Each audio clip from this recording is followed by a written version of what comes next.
Well, from Geelong to North Melbourne, Robbo, difficult time for this club, especially for David Noble, on the bottom of the ladder with just one win to their name and his job seriously on the line, plus off the field. Well, the club appears to be a mess. To be honest, I'm just here every day trying to help our players and our club get better. It's not pleasant, it's not palatable at the moment. We totally get that, but you know, we are working really hard internally to make sure that we know exactly where we're at and to try to continue to improve each week. We understand the spotlight. I think you need clarity and you need calmness at these points in time. That's my experience. Someone like Jeff coming in, I've said before that if Jeff's able to offer some advice where we can continue to improve, we'd be silly not to consider that. So I think that calmness and that clarity becomes really important at these points in time. And as I said, we understand the spotlight, but we will just continue to make our club great again. It's tough viewing, watching his weekly press conferences, because you know it's not all his fault. It can't be all his fault. But at the same time, what happens if they lose to Collingwood on Saturday by 100 points? Yeah, I said to you on Monday night, you look at that football club and that football club's on fire. Every area of that ground. David Noble's, again, I'll use the word, he's really stoic, he's really calm, but they can't afford not to be. But he couldn't have been... He can't have histrionics at his press conferences. He can't. You got the chairman, Sonia Hood, who's a very well-respected person, comes out and calls the Coda Group agitator gutless, which is really emotive sort of words. And we'll talk about that more in a second, but what can David Noble do? He's got to stick to his job. He spoke at length about Jeff Walsh's role at the footy club. Hasn't really been in a lot of meetings at the moment, which surprised me, to be honest. It's only 4 weeks old, and so we're almost a week and a half gone, and he basically said he hasn't been in any football meetings. You'd think at some stage he's going to turn up to football meetings if he's reviewing the football department. He was in the coach's box on the weekend, so we got a first-hand look at a coach losing by 112 points. But as you said, you know, this is a full club thing.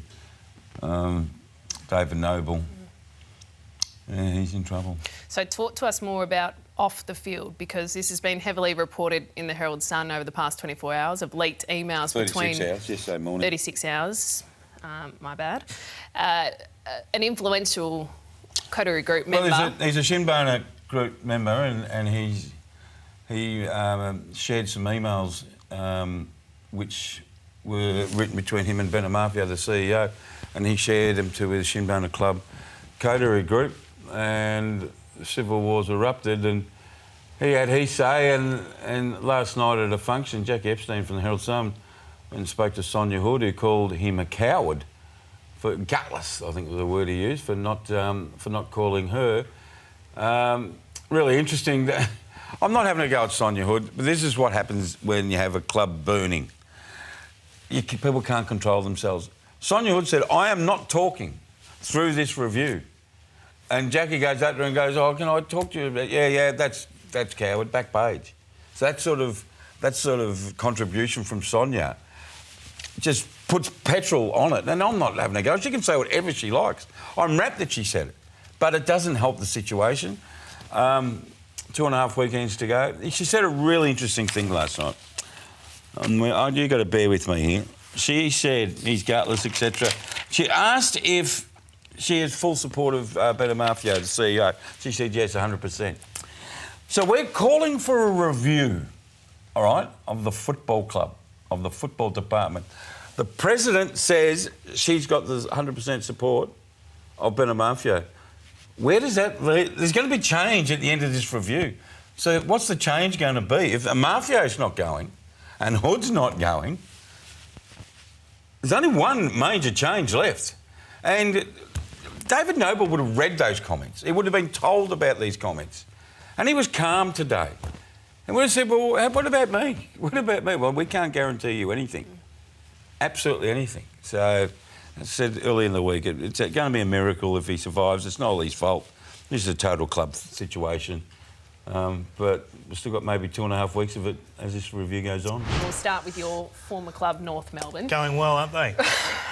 I feel sad for this club. How do you feel as a legend of the club? No, I'm not a legend of the club, I'm just a past player. But I think I get sick of the conversation around it, to be honest. And Dennis Pagan used to say, "Don't complain, don't explain." People will make their own opinions on what they see and what they want to write or what they want to give in a media voice.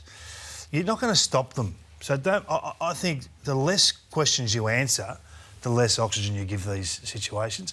I understand the email, and I reckon Adrian is passionate about his club. He sent that in May after hearing a chat to the coterie groups. He had some queries on some things that weren't said and weren't said. He's entitled to that opinion, and it's turned out he was probably right, because 6 weeks later there's a review called. So a lot of what he's done is correct. So I don't know whether you need to even engage in it. I reckon there's thousands of emails get sent to AFL clubs on a whole host of different topics throughout the year. Do they all make the papers? No. But when you're in this position, you invite back page. What about when you're watching the team play on the weekend, though? Do you feel compelled to get involved, to help, or to reach out, or...? There's not much we can do. I mean, we're just past players, and what can you realistically do? I mean, they've got coaches down there that see day in, day out what these players are doing. They've got an intimate knowledge of what they're trying to do. Robbo, Joey, come with me. You know, they know what they're trying to achieve in game. I mean, we're judging 18 clubs from the outside looking in. That's hard enough as it is without trying to assume things at the football club. So I support them. I want them to go well. If they ask us to do anything, you're first there. But outside of that, we're just past players. When you're in a firestorm as a player, and this is a firestorm, this club's on fire, what's it like? What's it like for the players? Well, it's confusing. There's all different thoughts, because ideally, as a playing group, you want to galvanise and say, right, strong leadership. Let's just focus on what we can control. And I know it's cliche, but it's so true. We can't control any of the noise and everything that gets said and written and happening above our heads. Let's just focus on what we can control. But these players are also humans. Like they've got emotions, they've got feelings, they've got distractions. There's people asking them all sorts of questions. There's some that are going into self-preservation mode. Okay, where's my career at? What do I need to do? There's some that'll, deep down will be going, you know what, I don't mind if the coach goes because I'm not getting a game, or I'm not getting on, or I'm not happy. And there's others that will have a really strong connection with David Noble and will be really feeling for him and going past his office and checking in on him. So you're going to have a whole range of sort of emotions and things with players. But at the end of the day, the playing group just need to worry about what they can do on field. And that's a challenge in itself. And I saw some positive signs. I've been on record of saying that first half against Geelong, the players had a crack. The midfield were breaking even in contest, and their pressure was good. Their defenders tried their hearts out against two of the best forwards in the competition. But then you were pretty critical of David Noble, weren't you? The plan, I just thought their plan, they didn't give themselves a chance with the way they were trying to move the ball. Their plan let them down. So their effort was great, but there are other parts. And maybe they simplified it and said, let's just focus on our effort this week, and we won't really worry about our ball movement. But then you get the result you get. So then at some point their spirit broke. It looked to me in that third quarter, they were trying their heart out, then they couldn't get the ball past halfway, and eventually their spirit broke. Well, you've both been on teams where your spirit breaks. Yeah, absolutely. And it's really hard to pick it up at Geelong, 2 injuries down on the bench. I'm not making excuses, but the spirit can fall away. Absolutely. And it's at round 16. Yeah. It's a good side. Against a good... And they've lost a lot of spirit. The one thing I will say is that I think Sonia Hood is entitled to say she's 100% supporting everyone, because when they're your people, you support them until they're not your people. But she didn't say 100% supportive of the coach. 100% support. No, but if you asked her is she supporting the coach, she would say 100% I'm behind the coach, because they're North Melbourne people until they're not.